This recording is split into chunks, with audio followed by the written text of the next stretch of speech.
안녕하세요 여러분. 재택한 월급쟁이입니다.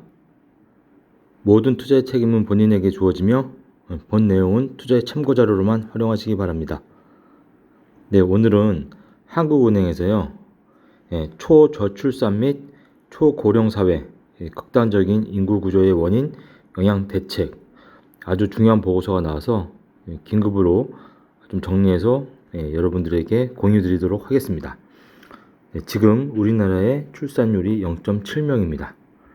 그래서 지금 한국은행의 경제연구원들이 이렇게 초저출산, 초고령화 사회에 대한 원인 및 영향 대책을 분석을 했습니다. 아주 내용이 좋고 중요해서 여러분들이 꼭 알으셔야 될 것 같아서 공유를 드립니다. 주로 중요한 내용 위주로만 여러분들에게 공유 드리도록 하겠습니다. 초저출산 및 초고령 사회, 극단적인 인구 구조의 원인 영향 대책. 우리나라 초저출산은 그 수준이 2021년 기준 OECD 최저, 홍콩을 제외하고 세계 최저 수준입니다. 그래서 유례를 찾기 힘들 정도로 심각한데, 특히 미혼율이 늘면서 이를 주도하고 있습니다. 그래서 결혼을 안 한다. 그리고 저출산 고령화에 제대로 대응하지 못할 경우 우리나라는 성장과 분배 양면에서 큰 어려움을 맞을 것으로 예상이 된다. 인구구조 고령화의 근본적인 원인인 초저출산, 애를 안 낳는 거죠. 원인을 다양한 층위별로 분석한 결과 초저출산은 청년들이 느끼는 높은 경쟁 압력과 고용, 거주, 양육 측면의 불안과 관련이 되어 있다. 청년들이 지금 경쟁과 고용, 주거, 양육 모두 지금 불안하게 지금 느끼고 있다는 거죠. 따라서 고용, 주거, 양육 측면의 불안과 경쟁 압력을 낮추기 위한 지원과 대책이 필요하며, 동시에 그 근저에 있는 우리 경제의 구조적인 문제, 노동시장 이중구조, 높은 주택가격 나오죠. 그리고 수도권 집중을 개선하는 구조 정책을 추진하여야 된다. 이 세 가지가 아주 중요합니다. 노동시장, 그리고 높은 주택가격, 수도권 집중. OECD 35개국 패널 자료를 이용한 시나리오 분석 결과 효과적인 대책을 추진하여 고용, 주거, 양육 여건을 개선하는 경우 출산율을 일정 부분 제고할 수 있으며, 성장 회계 분석 결과 이는 잠재 성장률도 높이는 것을 나타났다. 자, 그래서 좀 타이틀이랑 그래프 위주로 좀 설명을 해드리겠습니다. 초저출산이 유례없는 수준으로 장기 지속되면 인구 구조가 급속히 고령화되고 있다. 그래서 우리나라는 21년에 0.81이었는데 22년에는 0.78, 지금은 0.7명까지 떨어졌습니다.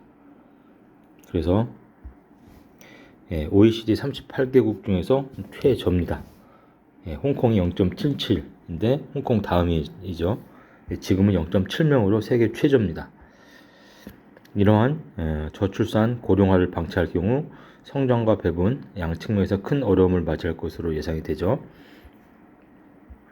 그래서 2006년 이후 다양한 정책적인 노력을 기울여 왔음에도 출산율이 지난해 0.78로 그리고 지금은 0.7명으로 지금 최하위입니다. OECD 국가 중에서. 그래서 그 원인을 좀 분석을 했는데, 그 원인은 초저출산의 원인은 청년들이 느끼는 경쟁 압박과 고용, 주거, 양육 측면의 불안 때문에 그렇다. 그렇죠? 그래서 그 원인을 좀 봤어요. 원인을 봤더니 가장 큰 게 고용 불안, 소득이 불안하고, 소득이 불안하니까 애를 키울 수가 없다고 좀 생각하는 거죠. 경쟁이 너무 심하다, 양질의 일자리에 대한. 그리고 대기업이랑 중소기업의 연봉 차이가 심하죠. 주거 불안, 집값이 너무 비싼 거죠. 이런 것들 때문에 지금 양육 불안 때문에 애를 낳을 수가 없다. 그런 거예요. 네, 그래서 저출산 완화를 위한 정책 지원과 예상 효과를 좀 봤는데요. 구조 정책으로는 노동시장 이중구조 완화, 그죠? 중소기업이랑 대기업과 차이를 완화해야 된다는 거예요. 주택가격 하향, 가격이 집값이 너무 높다. 한국은행에서조차도 지금 집값을 떨어뜨려야 된다. 수도권 집중, 수도권 가격이 더 높은 거죠 지금. 교육과정에서 경쟁이 너무 심하다. 그렇기 때문에 가족지원 확대 예산, 가족지원 확대를 높여야 된다. 그래서 청년층의 고용률을 높이면은 출산율이 플러스 0.12명이 올라가고, 주택가격을 하향 안정화시키면 0.02명이 올라가요. 그쵸? 그리고 가족지원 예산을 확대할 경우 플러스 0.06명. 그리고 실질적인 일가정, 삶과 워크의 밸런스, 육아휴직을 많이 쓰게 하면, 그쵸? 0.1명이 올라가요.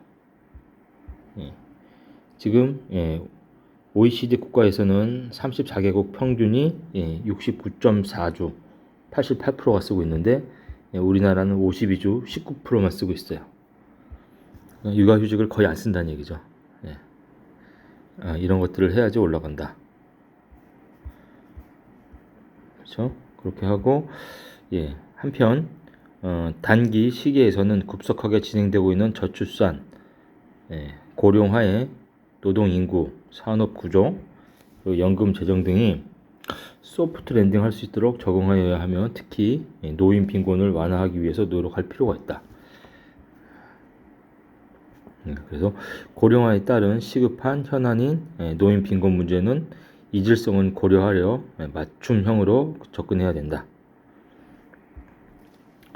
고령자 고용을 촉진해야 되고, 그래서 정년을 좀 늘린다든지, 또 고용을 확대를 하고 고용 환경을 개선하고, 그리고 주택연금 활성화, 집이 있는 것을 소득으로 쓸 수 있도록 연금 활성화하고 기초연금을 강화한다.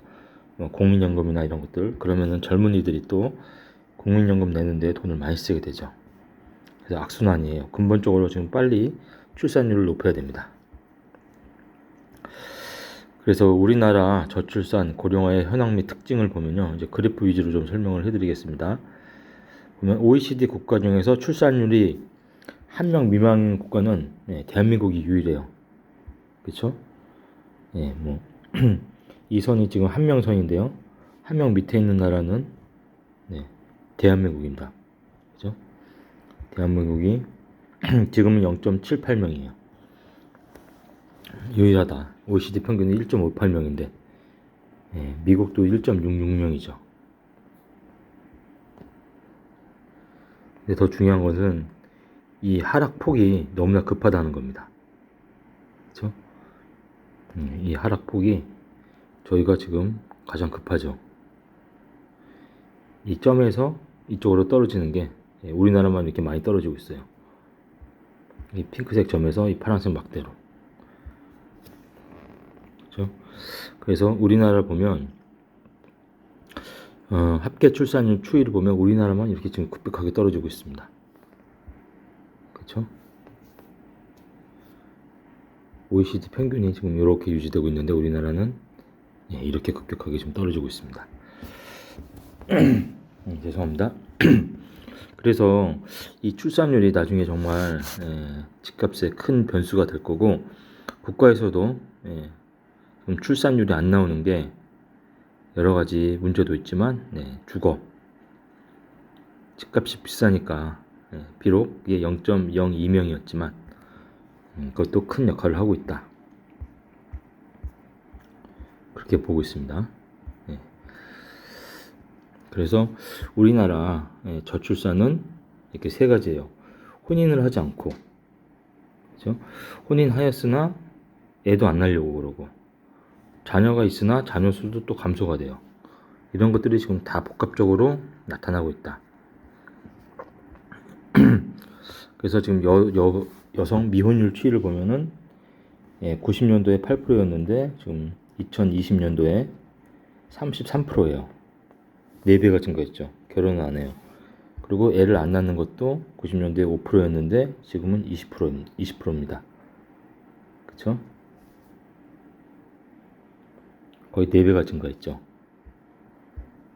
그리고 유자녀, 기혼 여성 평균 자녀 수도 3명이었는데 지금 2명. 이런 것들이 다 합쳐져서 애를 안 낳고 있다.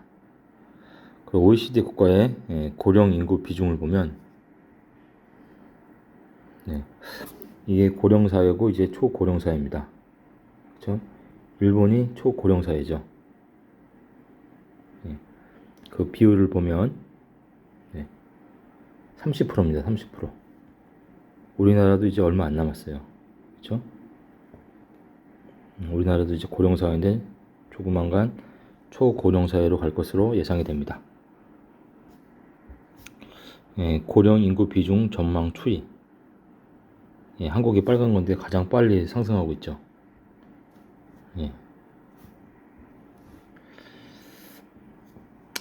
참 안타까운 현실입니다.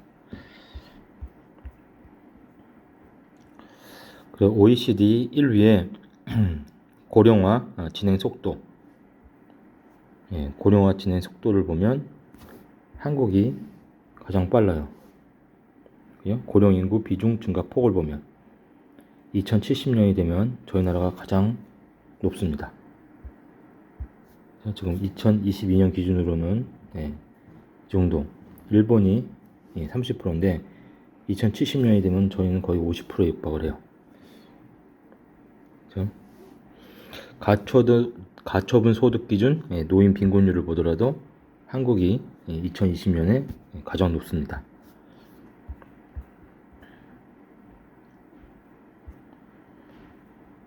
그래서 고령화로 인해서 생산 가능 인구 비중의 하락 및 노년 부양비 증가, 미래 소득 불확실성 확대에 따른 소비 성향 하락 등이 장기적으로 성장을 저해하는 요인으로 작용할 것으로 보입니다. 그래서 인구 구조, 고령화, 기여도 분해 결과, 출산율 하락 효과, 기대 수명 연장 효과.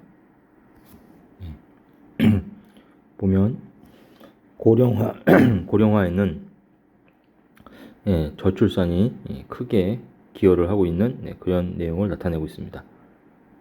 그렇죠? 그리고 향후 생산 가능 인구 비중이 꾸준히 하락할 전망입니다. 참 지금 굉장히 위험합니다. 생산 가능 인구 비중이 계속 줄어들죠. 파란색이. 그렇죠?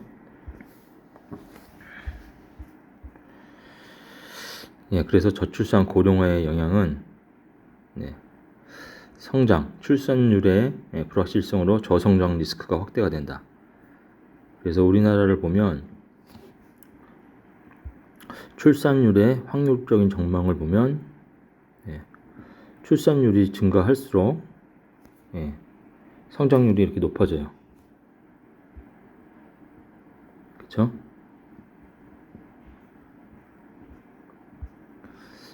근데 지금 우리나라를 보면 핵심은 지금 이겁니다. 우리나라 같은 경우는 2050년 정도가 되면 이게 경제 성장률인데 마이너스로 가요. 앞으로 한 27년 후에는 우리나라는 성장률이 마이너스로 간다. 젊은이들이 없어서요. 그게 아주 핵심입니다. 아주 지금 굉장히 리스크합니다. 성장이 없으면 자산도 가격이 올라갈 수가 없죠. 그리고 60세 이상부터 집단 내 소득 불평등도가 빠르게 상승해서 연령 효과가 50대 후반부터 가파르게 상승한다. 그렇죠? 소득 불평등이 이 노년층에서 많이 발생한다. 돈 있는 사람은 돈이 있고 없는 사람은 없고 심각한 사회 문제가 되겠죠. 그리고 연령 효과에 따른 소득 불평등도도 보면은 연령에 따라서 가처분 소득이 증가하고 시장 소득 기준이 지금 증가를 하죠. 그 초저출산의 원인을 원인을 아까 다 말씀을 드렸죠. 이 부분은 아까 말씀을 드렸기 때문에 넘어가도록 하겠습니다. 이 부분도 다 말씀을 드렸어요. 통계 분석, 양질의 일자리 부족으로 경쟁이 심화되고 소득 여건도 악화가 된다. 그렇죠? 이 부분도 다 말씀을 드린 거고요. 그리고 청년층 비정규직이 증가하는 등 일자리의 질적인 면도 악화가 되고 있죠. 일자리가 좋은 일자리가 없기 때문에 아이를 안 낳으려고 하는 겁니다. 그리고 정규직과 비정규직, 대기업과 중소기업 간의 임금 격차가 크다. 그래서 임금을 보면 정규직, 비정규직이 360대 195로 약 2배 차이가 나기 때문에 고용이 불안해서 애를 안 낳는 거죠. 이런 것들을 지금 없애줘야 돼요. 양질의 일자리를 얻기 위한 취업 경쟁이 심해지고 있다. 그렇죠? 이런 것들도 정부에서 지금 해결을 해줘야 됩니다. 대졸 신입사원의 취업 경쟁률 갈수록 높아지고 있죠. 대기업은 이렇게 경쟁률이 높은데 중소기업은 계속 떨어지고 있어요.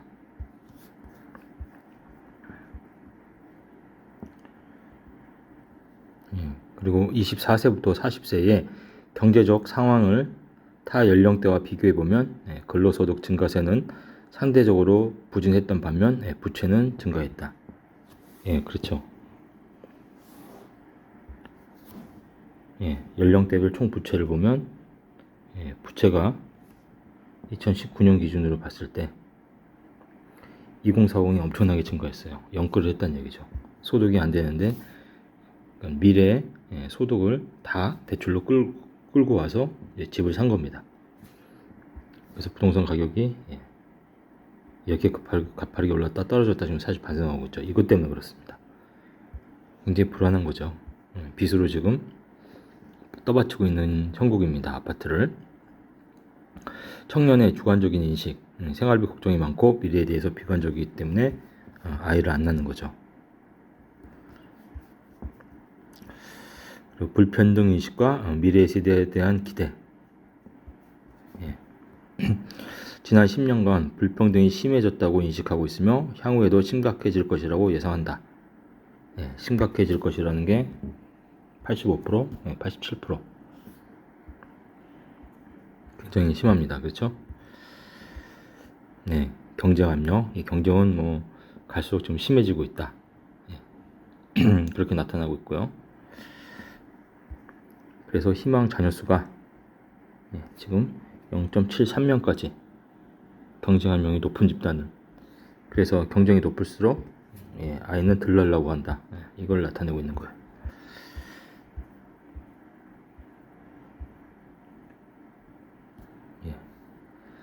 그리고 결혼 의향자 비중을 좀 뽑아봤더니 무작위 이것은 큰 의미가 없고 그 다음 데이터 이게 중요하죠. 고용 상태별 결혼 의향을 보면 취업자일수록 당연히 결혼을 하고 싶은 10%가 높죠.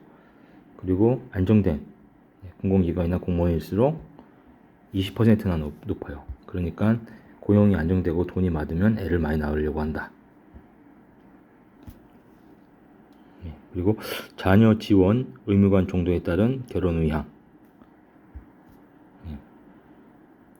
고교 졸업 때까지만 지원을 해주려면 50% 결혼하고 싶고 취업 때까지는 47%, 혼인 이후는 43%. 부모가 경제적으로 부담이 많을수록 애를 낳고 싶어 하지 않는다. 그래서 결혼을 하지 않는 이유로 상황이 여의치 않기 때문이라는 대답이 35.7%. 경제적인 문제죠. 출산을 망설이거나 늦추거나 포기하는 가장 큰 이유는 아이 양육 및 교육 부담. 그렇죠? 이거에 생활비, 뭐 주거가 불안정해서 이런 거 15%다 경제적인 이유 때문입니다. 그래서 젊은이들이 잘 살 수 있는 그런 구조를 만들어줘야 됩니다. 시도별 합계 출산율에서 차이. 서울이 가장 적어요. 0.59명. 세종이 1.1명으로 가장 높고, 그래서 인구 집중도가 높을수록 오히려 애를 더 안 낳습니다. 그래서 시도별 인구 밀도와 경제하며 체감도 간의 차이를 보면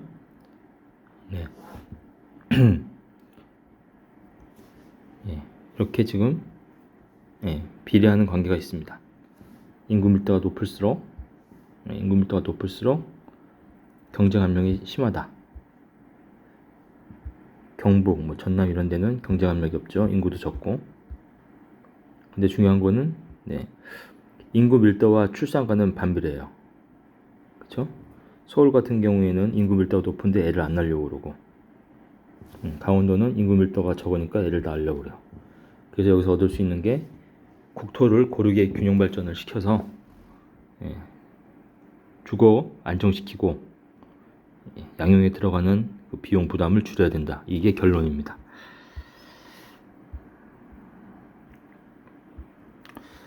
그 데이터들을 지금 쭉 설명을 해 놓은 내용입니다.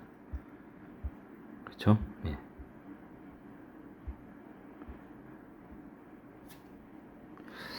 그래서 총 서머리를 보면 이게 이제 결론입니다. 결론은 정부에서 지원을 더 해준다. 지금 1.4% 지원을 해주면 2.2% 수준까지 지원을 해주면은 0.055명. 육아휴직 기간, 실이용 기간을 더 늘려주는 거죠. 지금 52주 19% 사용하는데 69주에 88% 사용하면은 0.096명. 청년 고용률 58%에서 66% 증가하면 0.119명. 그리고 중요한 게 이거 아주 중요합니다. 도시 인구 집중도를 분산을 시켜줘야 돼요. 0.4명. 혼외 출산 비준을 인정을 해줘요. 결혼 안 해도 애를 낳는 거. 그럼 0.15명. 실질 주택 가격 지수 2015년 수준으로 내려가면은 0.002명. 주택 가격이 0.002명이지만 실질적으로는 이런 것들이 다 포함되어 있죠. 그렇게 되면은 0.845명까지 해서 지금 0.78명에 845를 더하면 한 1.6명까지는 된다. 정말 심각하죠, 우리나라. 여러분, 앞으로 주택 가격이 어떻게 될지 이런 인구 구조, 그리고 지역 발전, 그리고 소득 수준까지 생각하면서 잘 판단하시기 바랍니다. 오늘 내용이 도움이 되셨다면 구독과 좋아요 부탁드립니다. 감사합니다.